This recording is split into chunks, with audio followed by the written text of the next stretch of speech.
Hello and welcome back to the Comic Lyra podcast, the podcast that does deep dives into the best worst of middies. I'm fucked up already. Should we keep going? Keep going. Yeah, let's keep going. Because we're true and real podcasters who don't edit out bits ever. Never.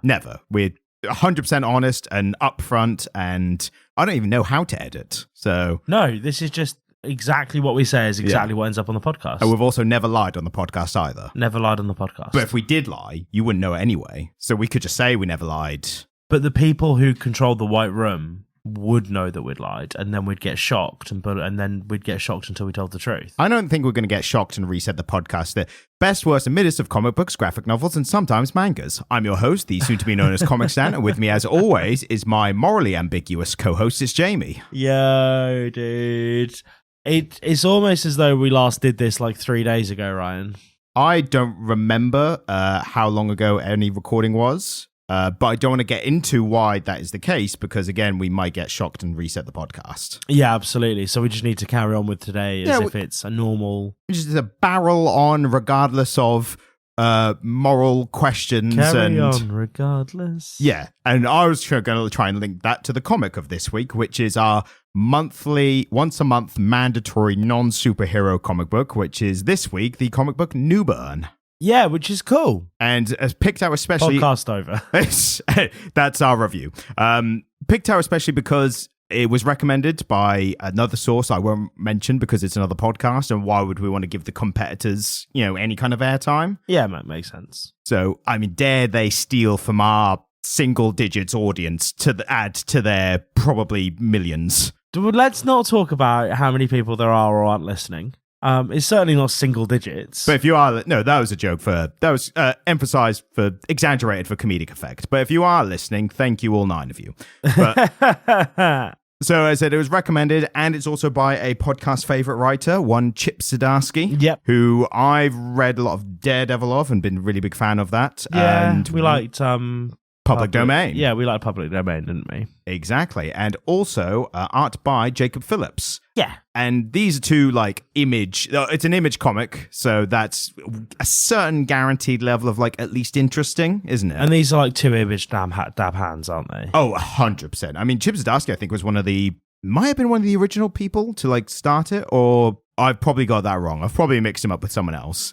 If you would think I would know all the history of Image, I know Todd McFarlane was a part of it, and that guy, the guy who created Deadpool, I can't remember his name, but he's the guy. You're talking about it as if I'm going to know. Yeah, that's probably speaking to the wrong crowd. What if I just did? What if I just knew? You might have. We've talked about him before, so it's not like you don't have the information. It's entirely possible that Rob I would have Liefeld, that's what I was trying to think.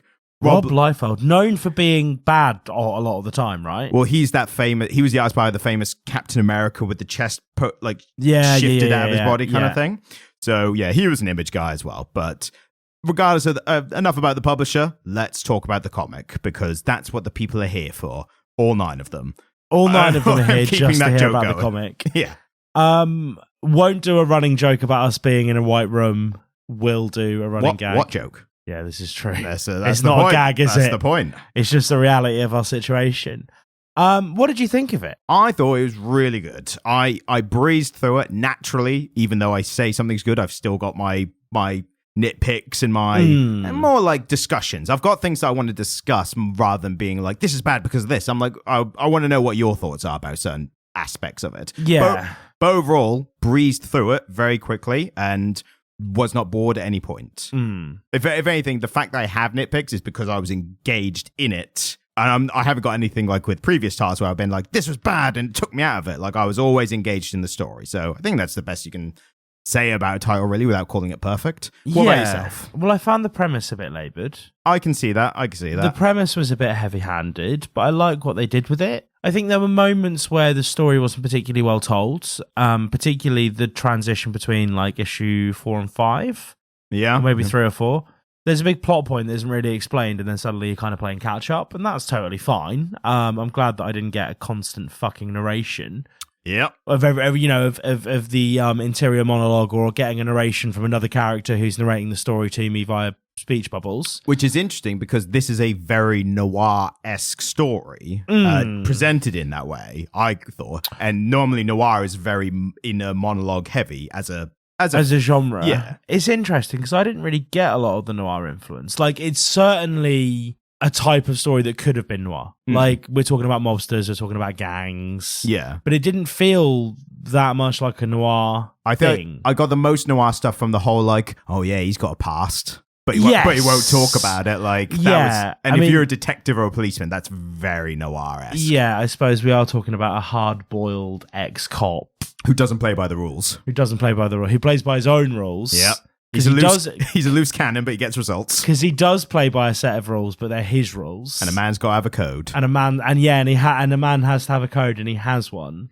Yeah, maybe. Yeah, okay. I'll acknowledge that. And speaking of the premise, do you want to tell the people what the premise is of the story? Yeah, so the premise is this dude, Newburn, used to be a co-op. I'm not a co-op. I knew you were a co-op. Are you a co-op? Stealing other jokes. Yeah, for anyone who doesn't know, that's a reference to How I Met Your Mother. No, that's a reference to The Departed via How I Met Your Mother. Yeah, it's a reference of a reference. Yeah, that's bad. And then hopefully if someone references us doing it here... That'll be 4 layers deep references. 4 layers deep of references. So he's a hard-boiled ex-cop. I think he's a hard-boiled egg. He's a hard-boiled egg who used to work for the egg police in New York Egg. Yep. And now in New York City. I'm doing what we do in the shadows. It's another reference to go on. What's it? The baddest man in New York City. What's his name? Matt Berry. Matt Berry. What a man. What a man. So this dude used to be a cop, isn't a cop anymore, now works for the mobs as like essentially their impartial investigator who like the sheriff of the mobs. Yeah, so essentially when one of them commits a crime against any of the others, he goes in to investigate it. And that's his job. And it's agreed by all the mobs that he's allowed to do that. And it essentially prevents them from having gang wars, which is bad for business. Yes. So the really high level gangsters don't buy into the, like, oh, you did this on our turf, so I'm going to shoot you thing, because it's bad for business for that to happen. And they don't want to go to war with each other. So they all have a dude that they all equally distrust, essentially. And it's his job to hold members of their gang accountable when they commit crimes against the other gangs. And on some level, I think that premise is quite cool. Yeah. I also think it's just deeply unrealistic. Well, yeah, that's kind of some of my, not even critique necessarily, but just like commenting on was, I was kind of like, is this too far-fetched? Or is it just a case of like, well, this is the story. Like, and I'm coming from the same aspect you did of like having the same thoughts, but I was like, well, if this is the initial premise, then you can't critique of being unrealistic in the same way you can't be like watching Harry Potter be like, well, magic's not real. Like, it's that same, like, we're starting off here and then we're just seeing where it goes from there kind of thing. Do you know what I mean? Yes, I absolutely agree. Like, you'll hear some, I mean, to be honest with you, today's going to be a noisy episode. I just took my jacket off. The dog is asleep. There's a dog now. And May snore. We sold the cat. We bought a dog. Well, I thought the cat turned into a dog. Oh, did the cat? Is that not like a puberty thing with those animals? It's been a bank holiday weekend, man. I don't know. Could be what's anything. going on. Yeah, so like, I don't know. The premise, I feel like because this is supposed to be grounded in something a bit more realistic, I would have liked the premise to have made some sense. And like, where they took it was fun and interesting. And like you, I found it quite breezy. Like, I read it after a relatively long day, which came at the end of a relatively long weekend. And I knocked out what we read in like 45 minutes, and I enjoyed it. So I like where they took it, but the whole way through, I was just kind of looking at this character, being like, I don't really believe in you very much. I don't really believe that you exist. Yeah, I kind of got a vibe of the modern BBC Sherlock. Do you know what I mean?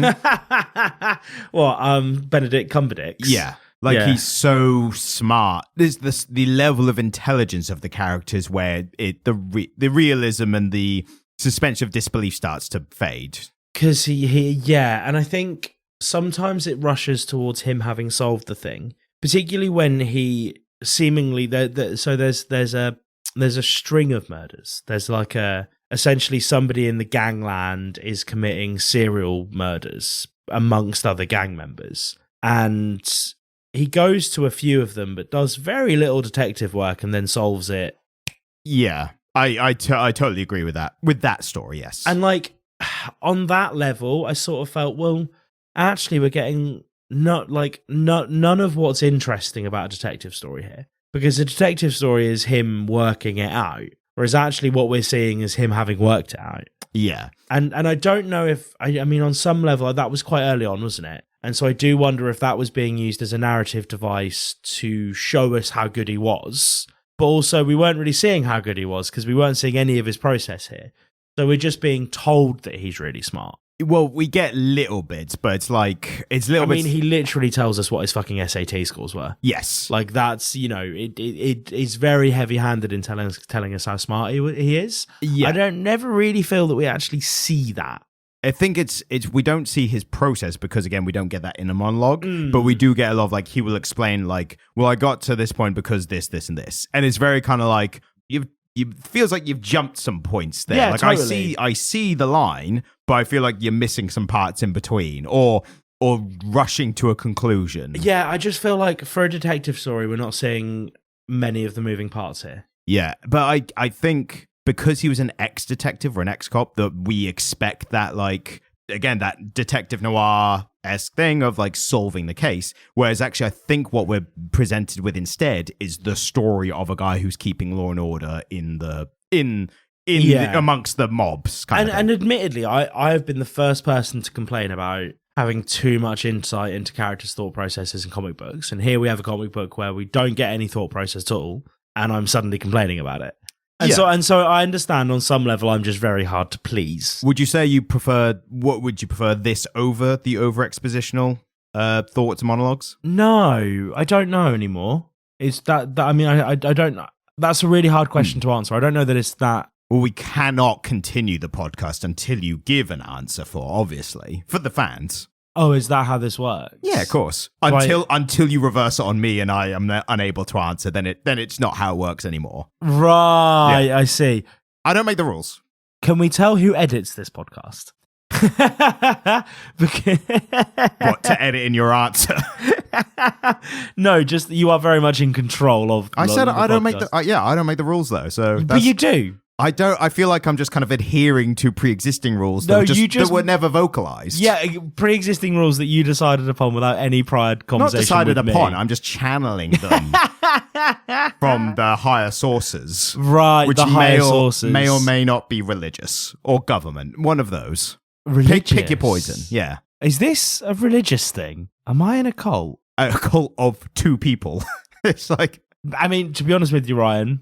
I think two people is the minimum that you need to start a cult. Yeah, I tried a one-man cult by myself, but it was the same problem with a one-man band. It's like you're just playing too many instruments by yourself. And who's going to make the Kool-Aid? Exactly. If you make the Kool-Aid, you've got to drink it yourself. Exactly. And then you really don't want to drink that Kool-Aid knowing what you've put in it. That sounds like a really dark version of like the you've made your bed, now lie in it. It's like, well, you made the Kool-Aid, so now you got to drink it. We shouldn't be laughing. People died. They did, yeah. So what I was going to say was we got quite deep into it before I was going to try to steer us back towards us starting with the arting thing. Now, I understand that I don't have much to say about the art. Me neither. But I will at least want to compliment it. What's interesting is this feels like a very Image House style, which I think we've seen a bit now. Yeah, maybe actually. Because I thought when I first looked at it, I had to double check to see, is this the same artist from like Where the Body Was? Because it looks, that's an Image title. I think that's an Image title. Yeah, it is, yeah. Yeah, and that looks very similar, but that's Ed Phillips, Ed Brubaker. I forgot, his surname was Phillips, right. The other person. But it looked like that. It looks similar, didn't it? I really like that style. And because we see more Marvel house style and DC house style, if this is now the Image house style, I'm totally fine with it because I don't see it as much. But every time I'm like, I like this. Like, I like the rough drawing look and like the shading that's not quite in the lines, but it's kind of rough, but makes the environment feel more like gritty and not realistic, but like gritty and rough, if you know what I mean. Yeah, I mean, I didn't find it repulsive. I liked it. I'm definitely on record with you as liking it. I'm going to be honest with you. I didn't pay a whole heap of attention to it, so I'm just looking at it again now. I stopped noticing after a while, which I think is a credit to it. Well, it's more of a credit, I suppose, to the story. But the art was sufficient enough to not distract from the story. Yeah, it looked fine. It looked good. I definitely think there are moments where things could have been a bit cleaner. I'm just flicking through some of the early pages from issue 1 now. Compositionally, I think it's interesting at points. The panel layout was very standard, which I think worked for this kind of story. Yeah, I mean, like, for instance, here on this panel, we are seeing a sort of an underside view of two people talking in a corridor. A corridor. A corrector. We're seeing an under. Are you trying to say cromulent? Yeah, no, it's a perfectly cromulent word. We are viewing two people talking in a corridor from below. Yeah. Which is a weird fucking way to have drawn that. And so compositionally, there's some odd stuff happening here, but nothing that you would have noticed scanning through it the first time and reading it, you know? Incidentally, do you think the word cromulent is trademarked, or do you think we could put that on a t-shirt? I think it's a perfectly cromulent word would probably upset Fox. Right. But would you spell it with a C or a K? C, surely. Then maybe just spell it with a K. Yeah, cromulent. Yeah, I could see that. Would anyone put silent N as well before, like night, but still cromulent? No, that's gross. Would that be grammatically offensive? Yeah, well, it would just not make a lot of sense.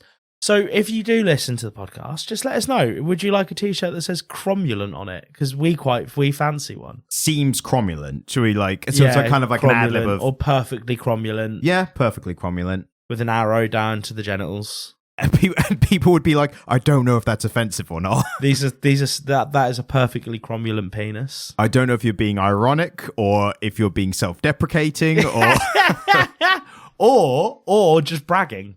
Again, don't even know. Perfectly cromulent penis. You decide. I think we could get away with it. Yeah, I mean, let's just do it and see if we get sued. I think that's the best way. I think that's the best way to go about in life, really. I mean, somebody would have to buy one for us to get sued. Well, write in if you want to buy one and see if we get sued for it. Yeah, well, we'll try and make them as affordable as possible. How often it's people selling you stuff on podcasts, like constantly, shilling, like, was it dick pills and all that kind of stuff?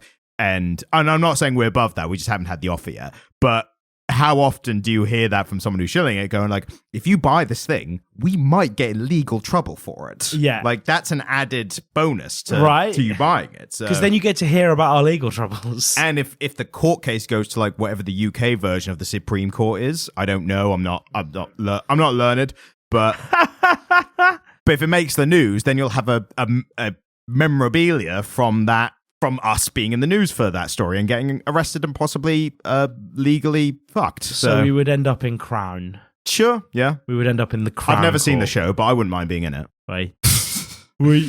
I think the only way that either of us would end up in the Crown is if we got nonced by Prince Andrew. Just based on how old we are. The ages that we are and when he was active. Yeah, but he was in Peter Express at the time, so I don't know what you're on about. Also, he doesn't sweat. What's that? What is the not sweating thing? So I think it was in the picture, or when the woman whose name unfortunately I can't recall, but when her story or testimonial, whatever you want to call it, was described him as sweaty at that event. Right. And his response was, well, because of PTSD from my time in the war, I don't know which war, or just military or whatever, he was like, my sweat glands stopped working. I think he was a pilot in the 80s, so he probably would have flown something in the Falklands, I imagine. Yeah, but essentially his story was, well, I don't sweat, so checkmate. Wow. And everyone went, it's not good enough. That's not good enough. I mean, in fairness, it was good enough because he's a free prince. Yeah, but I feel like he could have admitted it and still not faced any repercussions, which is unfortunately the dark reality of the royal family. Yeah, absolutely. So, yeah, if you can, if anyone who, I think the Crown is finished now. I think they ended it with Diana dying. Didn't a ghost come back and like forgive Prince Andrew? Charles. Yeah. Did that happen? Apparently, I didn't see it, but I saw the uproar against it, so I assume it did happen. I didn't. I watched it. I didn't see that bit. Did you finish it? Yeah. Oh. A lot of people are angry about something, and I don't know what it was. There was an episode where the Queen had a nightmare that they were crowning Tony Blair as king. That's everyone's nightmare. And they had it was amazing. She was walking down the sort of aisles in the big church that they use for that stuff. One of the ones in London, and the choir was singing the song that he used for his ad campaigns. I think no, I don't remember. I had it for a second. It's gonna get better. That one. Good Lord. And then he was like, yeah, war in the Middle East. Yeah, all right then. Well, but in the 90s, like everyone, like in the early 90s, people fucking loved Tony Blair. Yeah. It was only after he started murdering people in the Middle East that we were like, you know what, Tone? You should probably call it off. Hey, not so cromulent. Not cromulent at all, Tony. Yeah, bringing it back round. So, story-wise, I think we've got a lot more to say than the art. But it felt like the art needed discussing in the very least. Yeah, so, I mean, the story, there's a lot going on. It's quite... But again, there's a lot going on. There's always something happening. But it bounces along quite quickly, and everything's relatively simple to follow. So I think I got two areas here that I think we can dive into, just conceptually of the whole thing, without even spoiling. So to clarify as well, probably should have mentioned this up top. We're doing the first volume, first 8 issues. Yeah, a good sample of it. A good dip test. Yes, exactly. So the first thing is, like you said before, the premise. So the premise being a bit unrealistic, not as believable. I think, again, my argument is I know exactly what you mean. I'm not arguing the point or anything. Yeah. But I said, from my perspective, I think it did felt like, here's the unlikely premise. Like, there is a guy who is hired by all the mobs, and they do explain later how he got started in that, and it's part, these circumstances just happen to happen, and also a bit of like his own moral whatevers. Yeah. Yeah, I do think it's unrealistic, but I think that is because it's the premise. My thing is, I think I've said this before about superhero stuff. Yeah, you get the premise and you get like the world. You get those. You make whatever you want with them, and then once they're locked in, then you have to commit to them. Then you can't be introducing like new stuff just out of nowhere or Deus Exes or whatever. So for me, for them to be like, here's this guy, he's in this really unlikely, like almost fantastical situation. And then go. And I felt like they did stick to that kind of world and everything. So I was fine with the overall premise because of that. But you say you still had issues with it as you read, or? Well, I mean, not so much. I mean, you're questioning me quite hard on this thing. I just more for an interesting discussion more than anything else. Yeah, I think... If you've said your piece, you said your piece. Yeah, well, I think I have. Like, I think... Yeah, so to surmise... You're right. I found the premise a little bit laboured. I just found it a bit unrealistic. The idea that the mob would hire this one guy who would act as a go-between, and, they would all kind of just honour him, his right to, like, live or whatever. I just found it a little far-fetched. And again, like, the rules that they established there held true through most of it. And so there's a lot of times where I'm like, he would have just gotten offed here. Like, he definitely... Yeah, particularly when he's there with the head of the Albano family. Yeah. And you're kind of looking at that situation going, yeah, fuck, they would have just shot him. They would have just buried him. Regardless of what the other gangs thought about it, they would have buried him there. But again, the premise seems to be that if they did that, then all the gangs would then be at war. Not only just because of him not being there to stop them going to war, but there also does seem to be agreement of, if any of the families kill him, then the other families will retaliate against that one family because they all value him as a but they already have this, like, the Black Castle, so they introduced this safe space where they can all meet and talk. Yeah, but that's so if they offed him for collaborating with the cops, they would just say, "Hey guys, you need to pop around the castle," and they'd all get around a table and they'd go, "By the way, I knew he was working with the cops, didn't really like it, shot him in the face," and they'd all go, "Probably pretty sage advice, mate." Do you not think the other gangs would be like, is that why you offed him? Or did you off him because he discovered something about you guys that you don't want us to know about? And then the inherent paranoia between these kind of mobsters, like the whole, like, was it honor among thieves, is complete bullshit.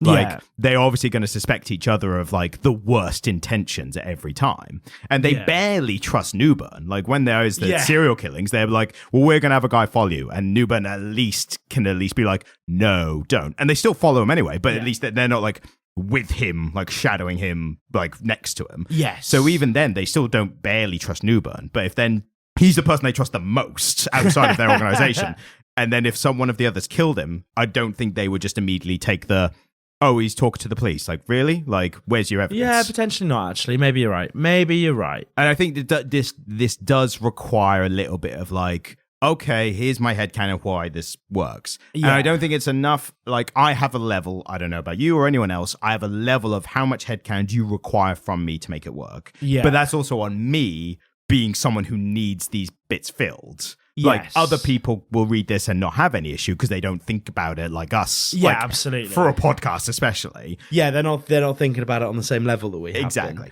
But beyond that, like, again, I'm being quite critical. And this isn't to say I didn't enjoy it, because I did, but there are just holes. Yeah. So we see him having an altercation with the head of the Albano family. Yeah.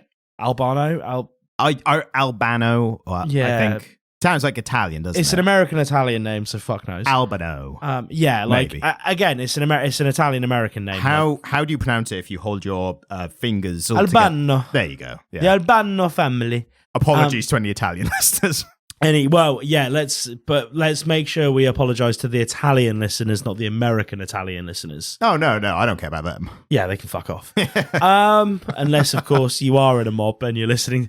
Imagine if there was a guy who worked in a mob who listened to the Comic Literate podcast. I loved this podcast, but then you won't believe what he said. And he's just like, he's got his headphones on, he's on Spotify, he's on his way to go whack someone. He's eating some spaghetti.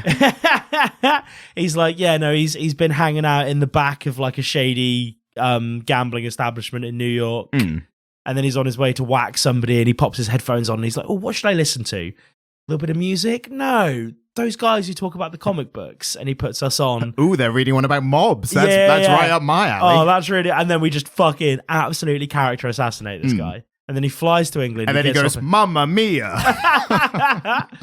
But no, so Newburn's having an altercation with somebody in the mob. Head of the Albano family. The Albano family. Yeah. The Albano.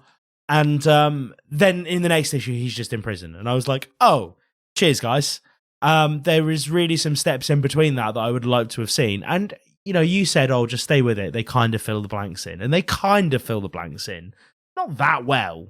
I mean, it was enough for me. Like, not so much that I'm going to be like, I'm not going to adamantly defend it, but I read it and I was like, ooh, he's in prison for some reason. And then they explain. And I go, okay, that's a very Newburn reason to be in prison. Like, my issue with that, slightly differently, and I think this is just a general thing when you have this level of like, not even complexity, but like characters, like motivations and doing actions that other characters be like, I knew you were going to do that, or that kind of thing. My thing was, he's in prison basically because he's working on a case, essentially.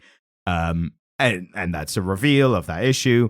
And basically he's like, yeah, I got in to find out who was leaking information, basically. But it really relied hard on, it resolved fairly quickly. That was I didn't mind his original reason for being in there. Yeah. It just resolved very quickly because you could see the strings that got pulled, like after the fact. It's like, oh, that's why he was there in that place at that time with that person. But then it was very quickly, the person was like, yeah, by the way, it was me. Like... And then it was like, got him. And it's like, that was very quick for him to like give away this information. It was just all a bit, exactly. It was all a bit convenient. It was all a bit brief. And I get it because this is the kind of story we're reading. And like, they didn't have room to have 5 issues of him in prison, just duking it out with people while he's getting to know this guy and building his trust and all that stuff. Yeah. But I would have liked to have seen that. Like, that would have been a really interesting story. That would have been a really interesting point to start the run. Yeah. Is with him in prison, and then you watch him build this relationship with this guy, you watch him build his trust, and then we see him quick, sharp released, and then he's back out dealing with the mob. That would have been a really cool way of introducing me to this character. I don't know that it was great kind of towards the end of an 8-issue volume. I think with this, one thing I noticed, what could be a negative towards it in the sense that it could have been better without this is the fact that they really tried to make a case per issue for the first 5 issues. Yeah. Now, I enjoyed it because I enjoy this in a similar way that I enjoy like John Wick, where it's like I enjoyed seeing the events happening. Sorry, that just really got me. I don't know why. Yeah, I mean, again, do you know what? I've not seen John Wick. John Wick 1 and John Wick 4 are the best.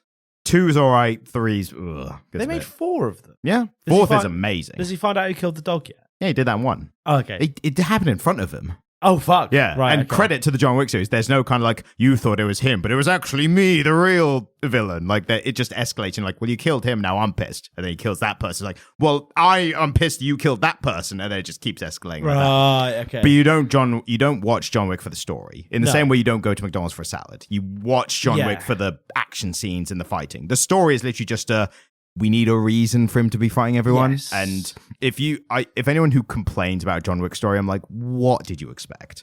So in the same, I had that thought with this because for the first 5 issues, it's like you're not there to see how this detective figures it out or how this person manages this hard position. It's more like, hey, do you want to see someone tell mobsters to fuck off but they need him so he's able to? Like that's kind of what you're there for. Yeah, I suppose it kind of is, isn't it? On that level, it absolutely fucking delivers. It definitely delivers on that level. And this is why I kind of like, since doing this especially, my thoughts on like consuming any kind of media, fiction specifically, my thinking is, what is the goal of the thing? Form and function. Yeah, because if you're criticizing, what's the whole thing like the recent, not even recent, it's been a few years, but like people criticize the Marvel films like, oh, it's a film you meant to turn your brain off. Like, does that mean you're meant to be stupid to like it? And it's like, it's a criticism. It's like a straw man criticization of like, that's a dumb thing to say in the first place. And you're now criticizing it to make yourself look smart. But Marvel films aren't meant to be Citizen Kane or 12 Angry Men or anything. Like, that's not their function at all. That's not their purpose. So in the same way with this, I was like, what am I getting out of it? And I think you have to make that decision, especially in the first issue. It kind of tells you like, here's a guy, he's extremely competent to almost a Batman level, and this is what he does. And by that first issue, you got to be like, do you want to see more of this? And I'm like, yeah, I'll see some more of him doing this exactly. And on that level, it's really enjoyable. On that level, you are right, it's really enjoyable. The story bounces along quite promptly, and things resolve very neatly. But the fact that it kind of reminds me on some level of like the Bond novels. Like it gives me the same sense of satisfaction that they used to as a teenager, where it's sort of like, you know what's going to happen roughly, know what's going down. There's some twists and turns in the case, but not in like him solving it. It's because he reveals to you, it's like, by the way, this is the thing. And as the reader, I kind of went, oh, that's interesting. Like, oh, this person did it. Like, oh, that's neat. Yeah, well, yeah, I suppose. Yeah, no, I agree with you. I think I'm inclined to agree. It just pops along and it does its thing, and it does it quite well. Yeah, but the fact again that they explicitly try to fit a case per issue, and they still only had like 22 pages of typical comic book issues. I think for me there was a lot of time dedicated to like character and stuff and conversations to make them realistic and interesting. So I love that about it. But at the same time, the last like 3 pages, like, right, let's wrap this case up quick and move on to the next one. I mean, I think it was interesting because so one of the core things that we've not talked about in this yet is that he hires this random woman. Yes, and she's kind of the Watson to a Sherlock. Yes, and so he hires her because she framed one of the gang members for murder, essentially. She framed a drug dealer for a murder of a gang member, or the son of a mobster. The son of a mobster who had been sent away been kicked out of the mob, I think. Kicked out of the gang and was laying low in an apartment building in New York. She framed him for the murder of a drug dealer. Had a bunch of cocaine in her wall. I did like how Newburn worked that out. Yeah. Also spoilers from here on in, just in case. And Newburn was like, yeah, you're cool, I'm going to give you a job. So he gives her a job, and it turns out that it transpires that she was a detective in training or police training. She was in Police Academy 5. Yeah. The one with the guy who does the woo, exactly, makes the noises. She was in the police academy, and she killed the son of a mobster who the mob had managed to get into the police academy, presumably just to have a member of the family in the force. Yeah, so that killing was an accident. It was one of those fights outside of in a bar alley, and he falls and hits his head on a dumpster. Yeah, so very accidental death. She punches him in the throat, he hits his head on a dumpster. He dies, and obviously it's bad for business for Newburn for him to have somebody working for him who murdered a member of the Albano family however many years ago. Yeah. And it transpires that, this all kind of transpires and starts to come out because one of the cops that he is working with cracks and shit hits the fan on that level. And I thought that was nice because it added some texture. Yeah. But it also was serendipitous. It also got to a point, what I liked about it was he had to kind of burn his relationship with the police. Yes. Not in a way that he couldn't work with them in the future, but as he kind of explicitly says, and I thought in a good way, like he's kind of angrily shouting at this police detective. He's like, you thought this was a quid pro quo. Like he'd obviously made it seem that way for the benefit of the relationship. Yeah. But then say, you thought it was a quid pro quo. It's not. You work for me. I run this town. Yeah, and I thought that was a cool part because that's him losing his cool, which he normally doesn't do. Yes. Yeah, he lost his rag a little bit, didn't he? And I like that. And I enjoyed seeing, what was her name? Emily. She has a couple of different names. I can't keep it straight, really, if I'm being honest with you. But I liked seeing, there was issue 6, and we see snapshots of her life through different years. And it only issue without Newburn, which was very interesting. Yeah, only issue without Newburn, and we go through and we see her life through the years of, from her being a child through to her being in the police academy to now. And I thought that was really interesting because it gave it a lot of color and a lot of texture. Just in terms of like, we knew we were about to have this big character reveal. We were about to find out that this thing had happened, and it gave us a lot of information and really made us as readers bond with her before they did that. Yeah. And that's quite clever. You really don't want us to, you don't want to take a character and put them in peril to try and elicit a response without actually making us like them first. And this is a comic that's not afraid to have an issue without the title character. Yeah, totally. And trust the readers will be like, well, we've gone in the past of this other character. Maybe there's a big reason for it and I should follow along. And I thought it pays off with the last 2 issues. So the issue 7 and 8, that's when the storybook goes out of case of the week per issue, and then it becomes here's now a running story. Like the last 3 issues are like a 3-parter, essentially. And here's Newburn kind of dealing with the fallout from this situation and actually managing all of these different relationships. Yeah. And for me, that was the most interesting part of the lot. And maybe we were kind of criticizing the first 5 issues for being that very standard, here's a new case kind of thing. But maybe that was to set up the pattern. And then when the 6th issue breaks the pattern, then you go, oh, something's happening. So it's like if you've stuck with it by issue 5, issue 6 then gives you like we're going to do something even more interesting now. Potentially, actually, and it did start to get a bit more interesting and pick up a bit of depth in the last 2 issues, didn't it? Yeah, you're absolutely right. I want to see the fallout. Like, if we keep reading, I might. Like, it was good enough that I'm strongly considering adding it to my rotation. Yeah. I would like to see the fallout of his relationship with that detective because she was the only one. Everyone else was like, "What the fuck you letting?" Well, not everyone, but like there were a few cops who were like, "Why are you letting this guy in? Like, he works for the mob." And she had to be like, "Trust me, it's fine." And then to be like, yeah, he gives us bits of information in exchange for this, access to crime scenes and stuff. Bit of a Batman-esque kind of relationship. But then I want to see that fallout later on of like, she's not going to be so welcoming, but also this situation has not changed. Yeah, totally. So if they do address that past issue 8 in the 2nd volume, that could be very interesting. Yeah, and I'm hoping like I would be interested to read more of this. I would be. So one topic that I thought would be really interesting to discuss. Yeah. So, and it kind of fits into like what you're saying about the disbelief or the suspension of disbelief and the realism of it all. Did you find Newburn to be what I've researched as the term being a Marty Sue? So the male equivalent of a Mary Sue. Yeah, kind of. Is that a thing, a Marty Sue? I think people use it now for obvious reasons. Yeah, kind of actually, yeah. So I was debating this like by myself internally. Yeah, because on the one hand, a Mary Sue is someone who's great at everything. Like they're good at everything in the show, comic, film, whatever, and they solve everything because they're just so good at it. I mean, so we see him get cornered by like 3 or 4 members of the Yakuza, and he fights them off. Yes. He ends up in prison and he instantly uses a piece of unknown evidence to get himself released. Which I did prefer that to him fighting. Or he used the information to stop getting beaten up. Yeah. But I preferred that to him just being able to fight off everyone. But he did just fight off the Yakuza, guys. So he can just fight really well. Wasn't that the one where he gave himself, he fought someone and then he gave himself up? which was weird. Yeah. Yeah, so but he's still like completely nutmegged that guy. Proficient in fighting. Yeah, no, he is a bit of a Mary Sue. Like I would say he just has very thick plot armor. Yeah, very thick plot armor. Like Batman. Yeah, totally. Like, this comic doesn't really work without him. We know he's going to survive. We know he has to survive. So whenever he's in peril, you sort of go, well, he's going to get out of it, isn't he? Yeah. My thinking was, I think he is good. He gets out of every situation because he's so good at it. And that's very Mary Marty Sue-esque. But I do think Mary Marty Sue's normally also are morally good as well. You rarely see like a morally ambiguous, perfect character. And it's very much established that this character he has a moral code, but he does a lot of bad shit as well. Yeah, potentially.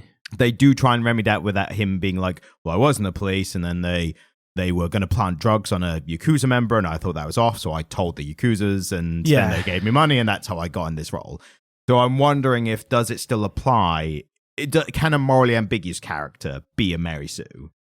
Yeah, I think in this instance they can. Because we wouldn't say that about a villain. Like a full-on villain who is so extremely competent and be everything, we would be like, oh god, how is the protagonist going to beat them? Because they seem to be really good at everything. Yeah. But when it's the protagonist, that makes it boring. Because it's like, well, we know they're going to get out of it because they're really good at everything and they're so good they haven't had any issues. I mean, it's interesting because he's not a very likable protagonist, is he? No, and I don't think he's meant to be. I think it's explicitly he's not meant to be likable. Because we don't see... I mean, we only see him smile once. Emily refers to only seeing him smile once. Yeah, absolutely. And we don't even see it. You're right. Yeah. Emily refers to it. We don't see him smile. We don't really see any of his interior monologue. We just see him going around doing his thing, which, to be honest with you, is kind of dirty work. Exactly. And this is what I'm saying. Like, can you apply that Mary Sue thing if they're doing bad shit? Potentially not. But that then doesn't... And I understand the comparison you made earlier to Sherlock. Because Benedict Cumberbatch's Sherlock is just way too proficient in everything. Yeah. And the superior modern Sherlock adaptation is Elementary, starring Johnny Lee Miller and Lucy Liu.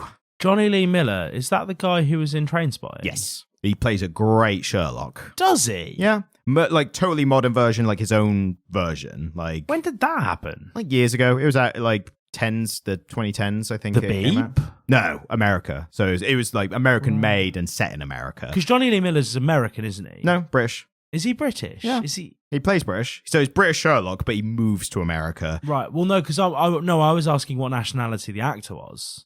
Pretty sure he's British. Yeah, because I know he's not Scottish. No, not like Trainspotting, no. No, yeah, he definitely wasn't Scottish. I always assumed he was American. Oh, that's really interesting. I really like him. It's really good because he's a believable level of like extremely intelligent. It's more his drive that's the thing. So, like in the BBC Sherlock, there's points where he like has a mind palace and he knows the map of London off by heart and he can like tell where a taxi's going because he closes his eyes and mind computers the fucking London Underground or whatever.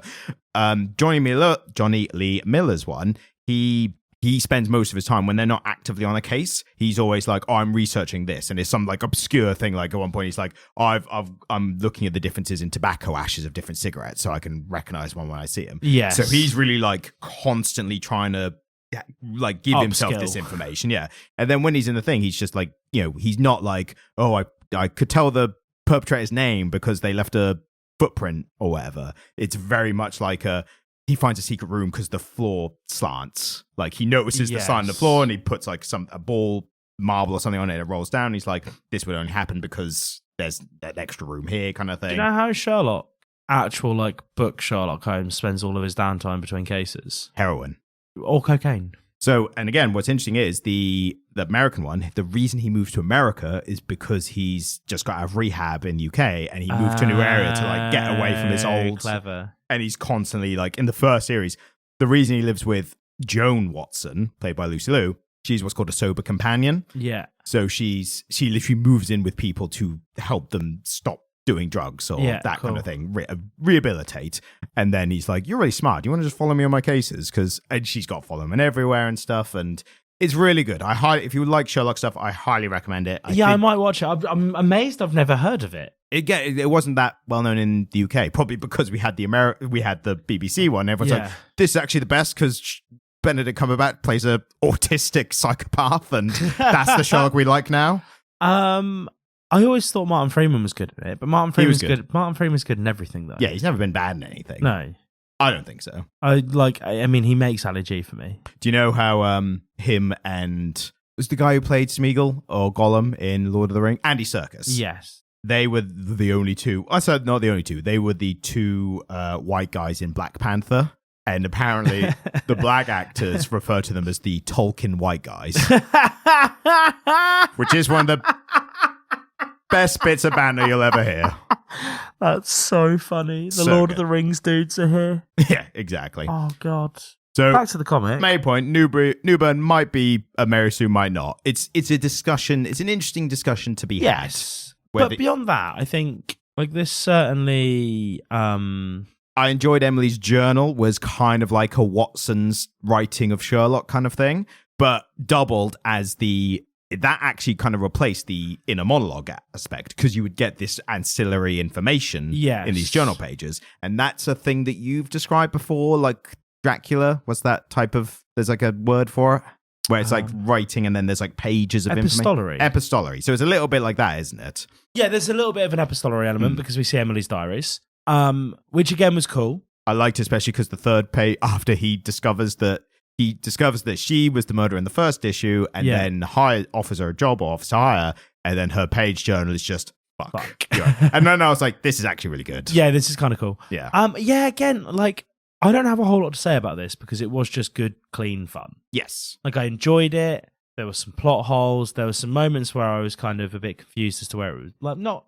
Yeah, I was... That's completely wrong. I was never confused as to where it was going, but there were some moments where I didn't see how it got from A to B because it didn't show you how it got from A to B. That's fine. Are there any parts that you can recall that we might be able to work out our answer? I mean, very much when we went from him having that showdown with the Albano family to him being in prison. And obviously we work out that he was in prison for shooting somebody from the Albano family, I feel like those are two separate bits, and the Albano thing gets resolved at the end of issue 4, I think. Did I just miss some of the end of issue 4 potentially? Potentially. Look, we're gonna take a quick break that won't be noticed on the podcast because someone will edit it out. I don't know who. Yeah. And then we'll see how we go from there. So we've determined what it was. It was the police union, not the Albano family. But I think the point is, and why it could be confusing, the point of that issue where the police union are trying to get him to work for them like he does the gangs, and he's like, I don't work for the police and the gangs would kill me if I did, kind of thing. The point of that comic is it paints the police union like a gang. Yeah, absolutely. And so when he's talking to the head of the police union, it literally looks like he's just talking to the head of a mob, basically, which is the point of the comic. And I think the point of that issue is Emily describes them as like, oh, they're like the mobs, but worse because they do all their shit in the daylight and they've got immunity because of the government and the state and everything. And the only thing, she puts it quite well, she says, the only thing they fear, as in the police and the unions, is people's phone cameras. Yeah. And even then, they normally get away with it anyway. Exactly, yeah. Which is true to real life. So, fucking A. Yeah, no, okay. So, yeah, in general, I enjoyed it. I think the story moves along at a really good pace. I have ruminated upon it while we've been talking about it, and I think it is really good that we don't see too much of Newburn's interior monologue. Absolutely, yeah. I think it makes him as a character. I think it makes him really unlikable, which is really fun. Makes him unlikable and unknowable, and it means that you're kind of observing him as the same force of nature that all the other characters are. Yeah, and that's kind of interesting, isn't it? As opposed to like the Human Target, where we see a lot of the inner workings of his mind.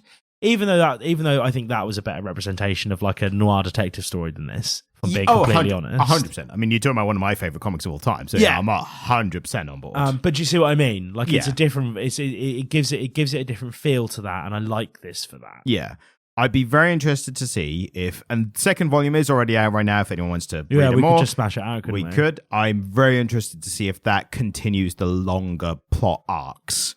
Because it's the same like TV shows as well. Like first couple of episodes will be your kind of standard stuff, establishing the pattern. Yeah. And then when that's when it feels like, oh, shit's getting real because they haven't solved this in one episode or one issue. And then that's when it builds up. So I like the idea that they ramp up things and things get more difficult and more... the stakes get higher. Yeah, exactly. But also, I would like them to keep doing occasionally the single issue things as well. Just make them interesting as well. There's a thing with superhero comics where, because they'll have their arcs, as we know, but sometimes what they do is they'll have like an arc that's like 5 or 8 issues long or whatever. Before the next one starts, they'll do a 1 or 2 single issue stories that are just a bit fun. It's like, we're starting the next big story, and that's going to be, big, important stuff. But let's just have a bit of fun with an issue first or something. So I'd be interested to see if they do that kind of stuff as well. But otherwise, I think that's covered pretty much it without spoiling every little detail. What your final, Jamie's final thoughts was that? Jamie's final thoughts. I don't think it's Chip Zdarsky's best work. That's I'm fair. being completely honest. He's set a high bar. Absolutely, yeah. I think Public Domain was a more well-realized story. And some of the best Daredevil you'll ever read. Some of the best Daredevil that I haven't read. Daredevil is the past tense version. But I did enjoy it.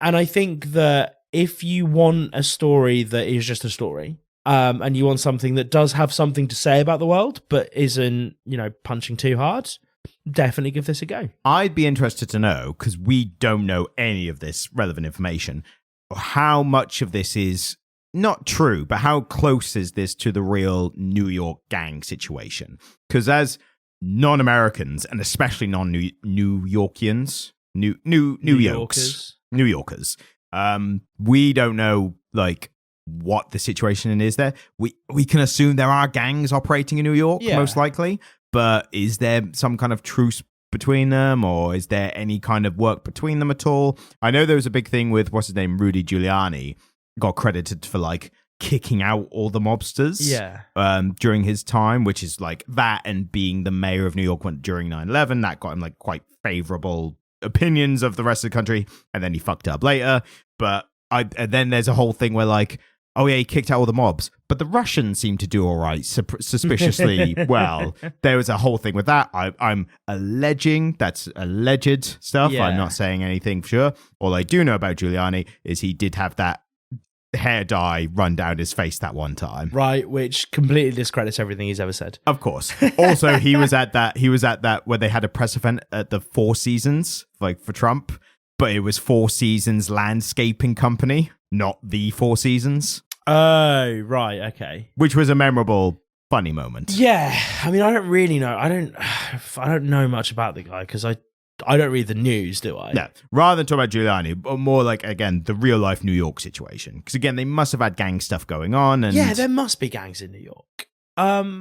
Do you think there was what do you think believability of the gangs working together? Because I mean that's how the cartel started in Mexico. Yeah, totally. And do you know what? I suppose the general idea that they had that the gangs making lots of noise, i.e. shooting each other, stabbing each other, bang bang, all that shit, causing trouble and making business more difficult for them, that makes logical sense. If you have so little control over your gang members that they're murdering other gang members and causing press and police interaction and just making noise, that has to be bad for business, right? Yeah, 100%. That has to be bad for business. Well, I think Emily describes it in one of her journal posts where she says, is it deaths on the street or, murders brings public attention, which brings politicians, which brings police, and that's just bad for everyone. Exactly. And yeah, I think must be some semblance of truth of hey, let's all agree that we all make more money if we do it this way. And then obviously this fantastical step is, and let's elect this scary ex-cop man to be our sheriff and police us kind of thing. Exactly. But yeah, interesting nonetheless. I enjoyed it, and I may or may not read some more depending on, I'm well behind on my comics right now. Well, I look forward to your update. Yeah, the X-Men and the whole Krakoa thing, that ended months ago, and I'm still at the ending phase where it's falling apart. So I'm trying to resist spoilers of how it's all panned out and stuff and what's going on. So yeah, I'm going to be a while before I get to this second volume. But hopefully, fingers crossed, hopefully. So, we've got a little bit of extra time than we might normally do. Do we want to fulfill the hour requirement with some friendly banter, perhaps? Well, we've done an hour. We've talked to the people long enough, I think. Yeah, but you're not accounting for all those bits we've got that someone will be editing out. Okay. Those moments where the tannoy goes, over the tannoy goes, You will be cancelled for that.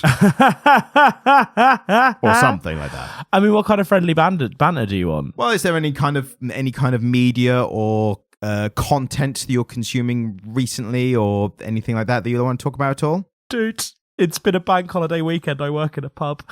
Is it push you too far? So I last saw, it's Monday today. We're at the end of a bank holiday weekend. I last saw you on Friday. I've spent the past 3 days in a pub in Bunny Ears. Though that is the thing that I've done. them bloody Playboy, the Playboy parties. Jesus, I know, right? Yeah, the whip gets cracked. If you want to introduce another topic, you can, but you cannot rely on me to introduce anything interesting. I am a shell of a man. That's fair enough. I feel like I put you on the spot slightly. You put if I'd had like a really relaxing, lovely weekend where I just kind of sat and read books and ruminated on the nature of man. I definitely could have pulled something out of my bum, but I've literally been in Bunny Ears serving people beer for like 3 days. That's all I've done. I did get really curious about trees the other day. Really? I got really curious about trees, but I don't think the listeners want to hear about that. I think we can establish that trees are in fact real. I think that's the baseline that we can all agree on. I wasn't curious about their existence. I was just curious about their functions. I think they're government 5G antennas, I think. I read that somewhere. Might have been Joe Rogan experience. I saw somebody said this on Twitter. Trees, like, I would like trees better if they gave like Wi-Fi or whatever. Oh, yeah. And I was like, oh, yeah, because, the oxygen they provide isn't useful at all. Well, the way I see it is I'm not seeing the oxygen benefiting me, but the Wi-Fi, I would see the symbol with the full bars, and that would deliver serotonin to my brain. So one's better than the other, clearly. Yes. I mean, obviously. Well, I'll end on a couple of things I've been watching, which I think people should be watching. Okay. One is The Bad Batch, season 3, Star Wars stuff.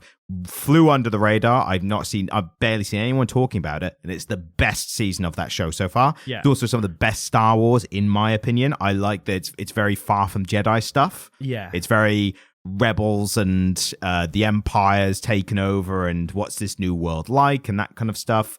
Very great character as well. Do you know The Bad Batch, the premise? So it's clones who were defective in some way, but these are the ones that like were defective, but we could still use them for other stuff. Right. So you've got one that's like the defectiveness makes him a great hunter, tracker. One is a demolitions expert. One is a tech expert, and one is a sniper expert. So like of all the ones that go wrong and they just chuck in the bin, it's like actually these ones could actually be something. Thus, The Bad Batch. But yeah, season 3, fantastic. Like really like gripping Star Wars, like emotional beats, character arcs, like more than you'd expect from the standard. Animated? Sorry. Yeah, it's Rebel style, Clone Wars style. Follows on from that, similar characters. Cool. And the other thing, I'd be surprised if anyone listening to this wasn't watching this, but X-Men 97 is surpassing expectations. Okay. It's so good. Probably should have led with that. It's more on brand for us. I mean, Star Wars is that nerd culture stuff, isn't it? I suppose Star Wars is pretty on brand for us. X-Men is very on brand for us. I mean, we just did X-Men recently to tie in. So is it good? Are you enjoying it? I love it. It's just so camp of like that 80s X-Men era comics, but the animation is like top tier. Yeah. Like they've made Cyclops cool. Which is impossible. Think was fun. There's a bit in the first opening fight sequence where these guys, they're like anti-mutant kind of guys, and they're like found a guy who they think is a mutant, and they do whatever, and they've got like Sentinel tech for like weapons and stuff, and basically Cyclops busts in, and not only is he just a good fighter because he's always been there, but he's using his blast not only to like hit people, but he does a thing where while he's moving, he'll move himself out of the way by firing his blast at the floor, and that propels him back like a moonwalk without even the walking, but he does that to like quickly move out of the way. Yeah. And immediately I think everyone watching was like, oh my God, this is amazing. Yeah, like that's they're actually doing quite this cool. stuff.